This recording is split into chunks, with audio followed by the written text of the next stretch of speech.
Good morning, good afternoon, good evening, whenever y'all are watching this video. Blair and I have been talking lately. We wanted to send out a quick video. We're going to try to keep it pretty short, between 5 to 6 minutes long. Make sure you watch it all the way through because this is very important. It's about safety and security.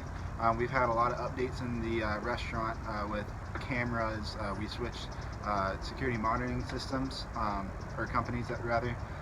As well as just more people in the restaurant. We've got more time outside with iPads and stuff, and we're also going to talk about some safety things with food, illness, and all that stuff.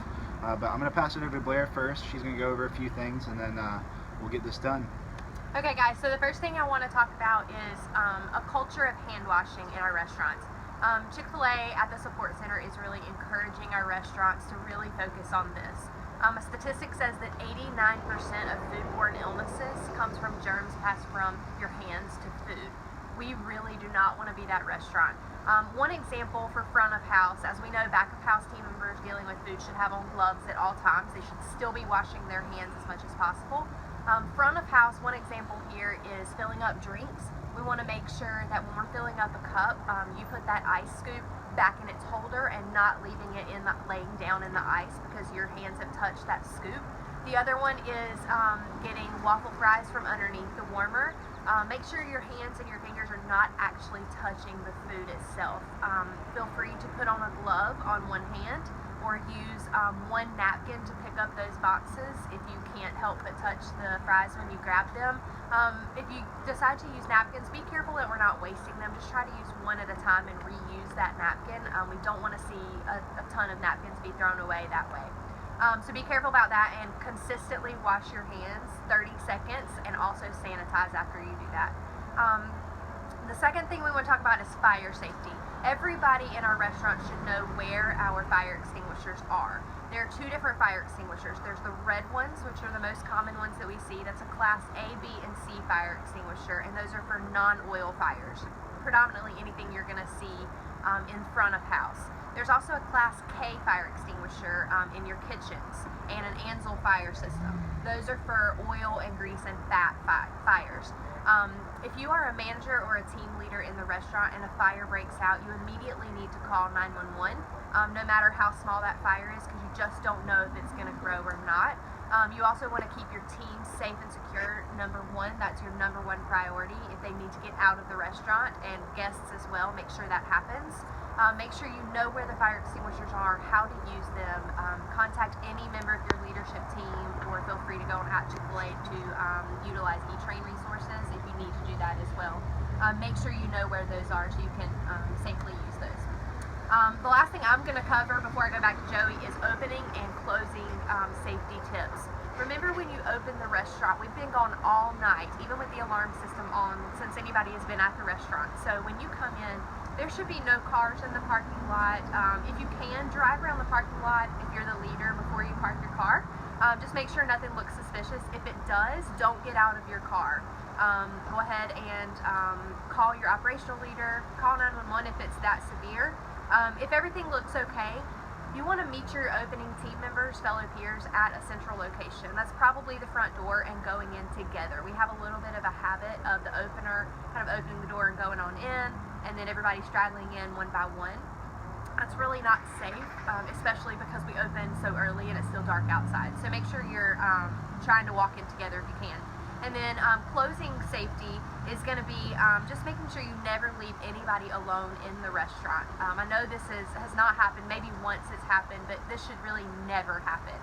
It's just not a safe situation. You should walk out together, lock the doors, put on the alarm, set the alarm, and then once you get into your vehicle, lock your doors immediately for safety. We want to make sure as well during your shift, if you're ever taking out the trash, so midday, make sure that it's light outside as it gets into that evening shift. If you have to take the trash out after night, you need to be wearing the security necklace. If you don't know about that or where it is, you need to ask an operational leader because they are in the office and they are for your safety, and you need to go out in twos. That is a requirement, not a suggestion, so make sure you're not taking that trash out by yourself after dark. A few other things we're going to cover real quick is robbery. this is something that could very much happen.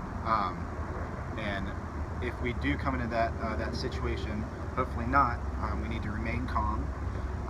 We need to not be a hero at all. Give them whatever they want. If you're unsure of directions that they give you, clarify with them exactly what they want from you. You also want to assume that any type of weapon, firearm, whatever they might have is loaded. You also want to activate the silent alarms if possible. Only, and that's all caps only, you can do it in a way that's not going to harm yourself, team members, or our guests. Also, if they try to take you with them or whatever, and you never want to leave with a robber, you basically want to faint, run away, whatever you can do, instead of going with them. Also, of course, call the police after the robbery is done, and lock all the doors. Another thing is if a guest is fighting in the dining room or is very disruptive, we need to call 911 immediately. We need to, whoever's the most seniority in the store, manager needs to go up to that person and ask them to leave. Also inform them that the law enforcement has been called and that they're violating laws. After they leave, we need to lock the doors. We also need to write down any clothing descriptors, license plate numbers, and just also have our guests write down anything that they might have seen. Another thing that we want to go over real quick is injury to a team member / guest. If this happens, for instance, a burn, what we need to do is administer first aid if we can, send them to emergency care if needed.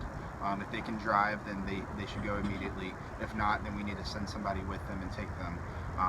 If it's not an emergency where 911 needs to be called, send them to that location, but also give Heather a call and let her know so that further action can be taken.